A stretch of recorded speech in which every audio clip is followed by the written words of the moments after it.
నమస్తే welcome to mid day debate నేను Gracie చాలా రోజుల నుంచి నిర్మాతలు డిస్ట్రిబ్యూటర్లు ఎగ్జిబిటర్లకు సమస్యలు ఉన్నాయి ఇప్పుడు ఈ ఇష్యూ కొత్త టర్న్ తీసుకుంది థియేటర్ల బంద్ అన్న అంశం మంత్రి పవన్ కళ్యాణ్ కు చాలా ఆగ్రహం తెప్పించింది హరిహర వీరమల్లు విడుదల ముందు ఇదేం గోలా అంటూ తీవ్రంగా రియాక్ట్ అయ్యారు థియేటర్ల బంద్ అన్న పార్టీ నేత సత్యనారాయణపై వేటు వేశారు ఈ హాల్ అంశంపై విచారణకు ఆదేశించారు అలాగే రాష్ట్ర వ్యాప్తంగా థియేటర్లలో తనిఖీలకు ఆదేశించారు తినుబండారాలను అధిక ధరలకు అమ్ముతున్న థియేటర్ల యాజమాన్యాలపై కేసులు నమోదు చేస్తున్నారు అసలు విషయం ఇదేనా ఇంకేదైనా ఉందా అలాగే హరిహర వీరమల్లుకు హైప్ ఇవ్వడానికి ఈ అంశం వ్యూహాత్మకంగా తెరపైకి వచ్చింది అనడంలో నిజమెంత ఇదే ఇవాల్టి మిడ్ డే డిబేట్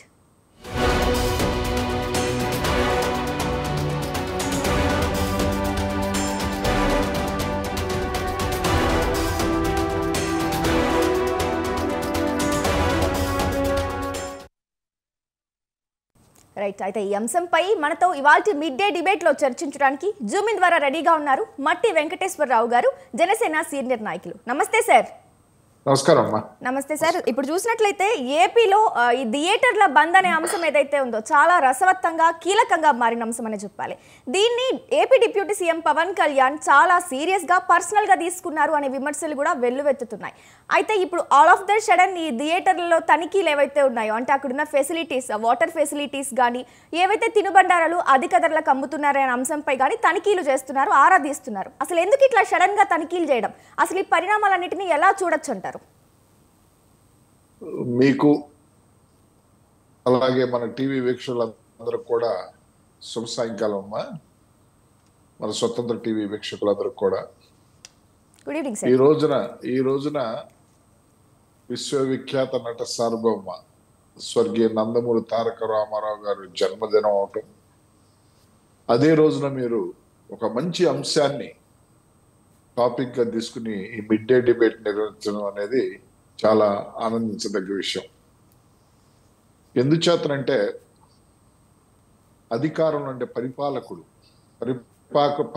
అనే ఎవరు పరిపాలన చేసినా రాగద్వేషాలకు అతీతంగా without any fear or favour పనిచేయాల్సినటువంటి బాధ్యత మన వ్యవస్థలో ఉంది అనేది మరొక్కసారి నిరూపించినటువంటి వ్యక్తి పవన్ కళ్యాణ్ గారు గతంలో కోయిన్సిడెన్స్ గా ఎందుకు చెప్తున్నానంటే గతంలో నందమూరి తారక రామారావు గారు ఒక పరిపాలనా దక్షుడిగా ఆయనకు అనుభవం ఏమి లేదని చాలా మంది అనేవాళ్ళు ఒక పరిపాలనా దక్షుడిగా తెలుగు సినీ వినీల ఆకాశంలో ఒక ధ్రువతారగా సినిమాల్లో ఆయన వెలుగొందినప్పటికీ రాజకీయవేత్తగా రాజనీతిజ్ఞుడుగా పరిపాలనా దక్షుడిగా అమోఘమైనటువంటి పేరు ప్రఖ్యాతులు సంపాదించినటువంటి నందమూరి తారక రామారావు గారు అనేక సమాజంలో ఉన్నటువంటి అనేక అంశాల్లో సమూలమైనటువంటి మార్పులు తీసుకొచ్చినటువంటి వ్యక్తి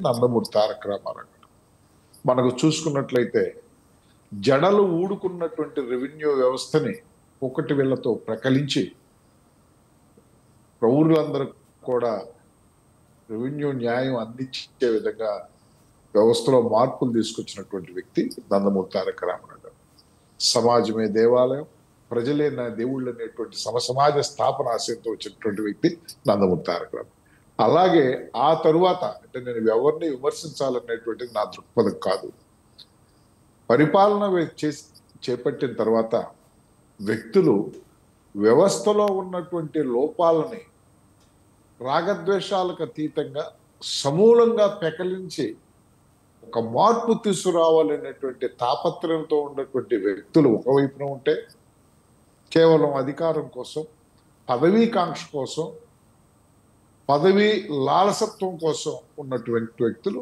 మరొక వైపున ఉండేటువంటి పరిస్థితి మనం చూస్తున్నాం ఒకరిని విమర్శించడం లేదు ఒకరిని పోవటం లేదు అయితే ఈ రోజున సినిమా హాల్ విషయానికి వస్తే ఆ నిర్మాతలు సినిమా హాల్ను బంద్ ఎందుకు చేయాలనుకున్నారో ఎందు నిమిత్తం చేయాలనుకున్నారో సినిమా హాల్ ఓనర్స్ అది మరి $1 మిలియన్ ప్రశ్న వారికే తెలియాలి అది వారి సైడ్ నుంచి ఏ విధమైనటువంటి క్లారిఫికేషన్ రాకుండా ఆ పోర్షన్ వదిలేసి మిగతా పోర్షన్గా రకరకాలైనటువంటి చూస్తున్నాం మనం. సరే, ఏది ఏమైనప్పటికీ కూడా విషయం ఎవరి ద్వారా వచ్చినప్పుడు కూడా ఒక సమూలమైనటువంటి మార్పు ఒక వ్యవస్థలో తీసుకొచ్చే పనికి నాంది పలికినటువంటి వ్యక్తి వాళ్ళు పవన్ కళ్యాణ్ గారు. సినిమాటోగ్రఫీ మినిస్టర్గా కందుల దుర్గేష్ గారు ఉన్నటువంటి పరిస్థితులంటే తన నాయకుడు, మా నాయకుడైనటువంటి పవన్ కళ్యాణ్ గారికి, ఎందుకంటే పార్లమెంటరీ ప్రజాస్వామ్యంలో అంతిమం పార్టీ యొక్క నాయకుడిదే నిర్ణయం, పాలసీ నిర్ణయం. అలాంటి నిర్ణయంలో సినిమాటోగ్రఫీ మినిస్టర్ గారు అయినటువంటి కందుల దుర్గేష్ గారు మా పార్టీ నాయకుడైన మా పార్టీ నాయకుడైన పవన్ కళ్యాణ్ గారికి ఉన్న పరిస్థితులను విశదీకరించిన తర్వాత ఏదైతే ప్రజాస్వామ్యంలో ఏదైతే ఒక వ్యక్తి లేదా ఒక కుటుంబం స్వేచ్ఛగా సంతోషకరంగా ఒక భద్రతా వ్యవస్థ మధ్యన ఒక సినిమా చూడాలి అనేటువంటి అది కూడా ఒక హక్కు. అలాంటి హక్కుని వాళ్ళు టికెట్తో కొనుక్కుంటాం, సినిమా చూడటం, ఆ చూసేటటువంటి సినిమాలో ఆ టికెట్లో ఎంటర్టైన్మెంట్ ట్యాక్స్గా గవర్నమెంట్ వారికి వెళ్ళటం, థియేటర్ ఓనర్కి వెళ్ళటం, ఇవన్నీ కూడా షేరింగ్స్ డిస్ట్రిబ్యూటర్, ఇవన్నీ కూడా అంతర్లీనంగా దాగి ఉన్నటువంటి పరిస్థితులు. కానీ అదే టికెట్లో ఆ యొక్క ప్రేక్షకులకు కావాల్సినటువంటి అన్ని వసతుల్ని, అన్ని విధాల రక్షణని, సేఫ్టీ మెజర్స్ అండ్ వారు కంఫర్ట్గా సినిమా చూసి ఆస్వాదించడానికి కావాల్సిన పరిస్థితులను కూడా ఆ టికెట్లోనే ఇవి ప్రొవైడ్ చేయాల్సిన బాధ్యత థియేటర్ల పైన ఉందనేటువంటి విషయం ఆ టికెట్ల కలెక్షన్ యొక్క రుసుములోనే ఇమిడి ఉన్నటువంటి అంశం.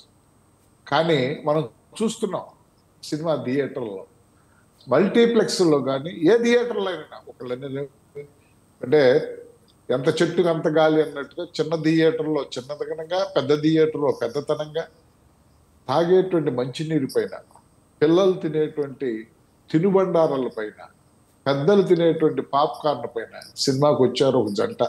హాయిగా ఒక 3 hours ఎంజాయ్ చేయాలనేటువంటి వచ్చిన పరిస్థితుల్లో టికెట్ ధర నుంచి కూడా మించిపోయి మరి థియేటర్లో రేట్లు ఆ విధంగా ఉంటే ఎవరైనా ప్రశ్నించకపోతే, ఎవరైనా దానికి చర్యలు తీసుకోకపోతే అట్లా గవర్నమెంట్, ప్రభుత్వం కానీ, ప్రభుత్వంలో ఉన్నటువంటి వ్యవస్థలు కానీ అట్లా చూస్తూ ఊరుకుంటాం అనేది పరిపాలన కిందకు వస్తుందంటారా?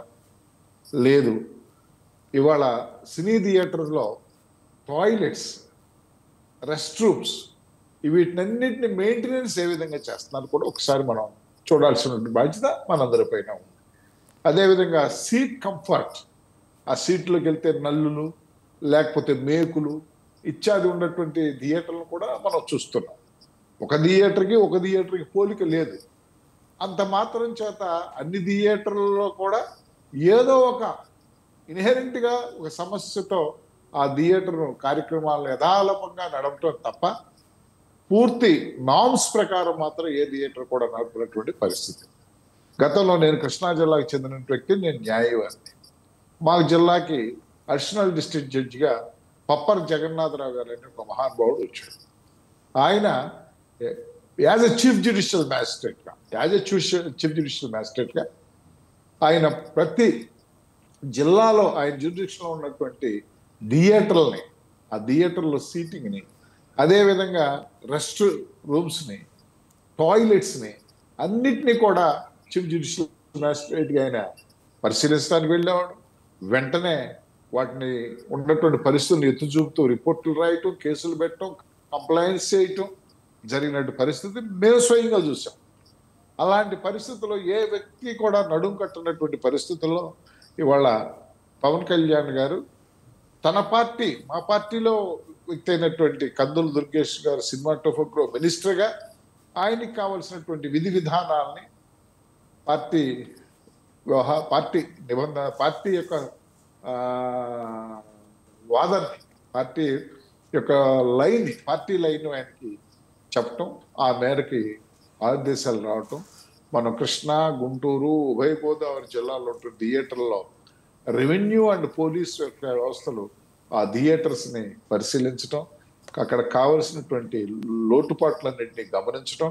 దీనివల్ల ఏంటంటే యాక్చువల్గా మున్సిపల్ అడ్మినిస్ట్రేటివ్ అథారిటీస్ టౌన్లో, మున్సిపల్ కార్పొరేషన్స్లో కానీ మున్సిపాలిటీస్లో కానీ పనిచో మామూలు పల్లెటూరులో అయితే థియేటర్లో ఉండే పంచాయతీ వాళ్ళు కానీ, రెవెన్యూ వాళ్ళకి కానీ, పోలీసు వాళ్ళకి పూర్తి హక్కులు ఉన్నాయి థియేటర్ యొక్క నడపటంలో.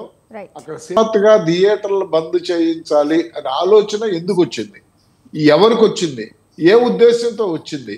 ఎందుచేతంటే ఎవరైనా బంద్ చేసేటప్పుడు ఎవరైనా ఏ రంగంలో అయినా బంద్ చేసేటప్పుడు ప్రయర్ నోటీస్ ఇస్తారు, డిమాండ్స్ పెడతారు, డిమాండ్స్ చర్చలకు వెళ్తారు, ప్రయర్ నోటీస్ ఇస్తారు. ఆ తర్వాత ఎన్ని కాకపోతే బంద్ అని డిక్లేర్ చేస్తారు.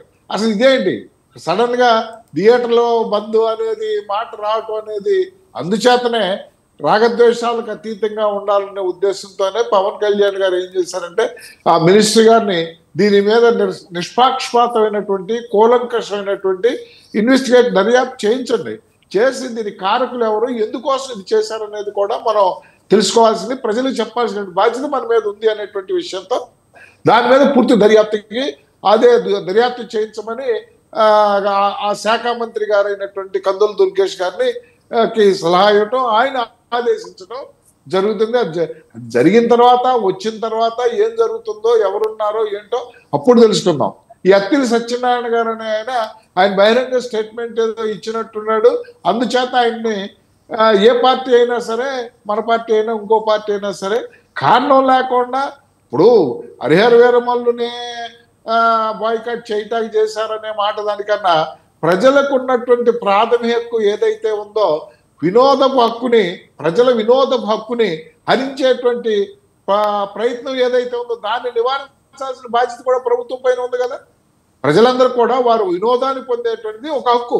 ఆ హక్కుని కాలు రాసే థియేటర్లు మూసేటువంటి బంద్ చేయటువంటి ఆ హక్కుని కాలు రాయటం, అలాంటి హక్కుని కాలు రాసే పరిస్థితుల్లో ఎవరైతే దీనికి బాధ్యులో వారిని గుర్తించాలి, చర్యలు తీసుకోవాలనేది ప్రభుత్వం ఇతిమిద్దతంగా ఉన్నటువంటి ఆలోచన. కాబట్టి ఏంటంటే అది అయిన తర్వాత మనం ఆలోచిద్దాం. ఎందుకంటే మన స్థాయిలో మనం దీన్ని ప్రోబ్ చేయలేం, ఎవరున్నారో తెలుసుకోలేం, ఎందుచేత ఇది జరిగిందో తెలుసుకోలేం. అది జరిగిన తర్వాత అప్పుడు మనం మాట్లాడతాం. అవునండి, అసలు అది ఎప్పటికీ సస్పెన్స్ గానే మిగిలిపోయేలా ఉంది. ఎందుకంటే ఒకరిపై ఒకరు కామెంట్స్ చేసుకుంటున్నారు. ఆల్రెడీ మీ జనసేన పార్టీ నేతనే సస్పెండ్ చేశారు, ఆ సభ్యత్వం రద్దు చేశారు. మరి ఆయనేమో బయటకు వచ్చి ప్రెస్ మీట్ పెట్టి దిల్ రాజుపై కామెంట్ చేస్తున్నారు. ఆయన అన్యాయంగా నాపై దీన్ని నెట్టేశారు, నాదేం లేదు, ఆయన ఈ బంద్కు పిలుపునిచ్చారు అని చెప్పడం కూడా జరిగింది. అసలు ఈ అంశాన్ని ఎలా చూడొచ్చు ఇట్లా ఒకరిపై ఒకరు? అందుచేతనే సమగ్రమైనటువంటి దర్యాప్తు చేసి నిజ నిర్ధారణ చేసేంత వరకు మనం కామెంట్ చేయొద్దు. ప్రైమా ఫేసీగా అత్తి సత్యనారాయణ అతను బయటపడ్డాడు కాబట్టి అతను మా పార్టీ సభ్యుడు కాబట్టి సస్పెండ్ చేశారు. అదే ఆయన దిల్ రాజు గారి మీద చేశారు, కానీ దిల్ రాజు గారి మీద ఏం చర్య తీసుకోం కదా. దిల్ రాజు గారి మీద చర్య మాకేం పని? అది చలనచిత్ర మండలి ఆ చర్య ఏదైనా తీసుకుంటుందో ఏమిటనేది అసలు నిర్ధారణ అయిన తర్వాత కదా. నిర్ధారణ అవ్వకుండా కేవలం ఆరోపణ మీదే చర్యలు తీసుకునేటువంటి పరిస్థితి మాత్రం ఈ ప్రభుత్వంలో లేదు. కాబట్టి నిర్ధారణ అవ్వాల్సిందే.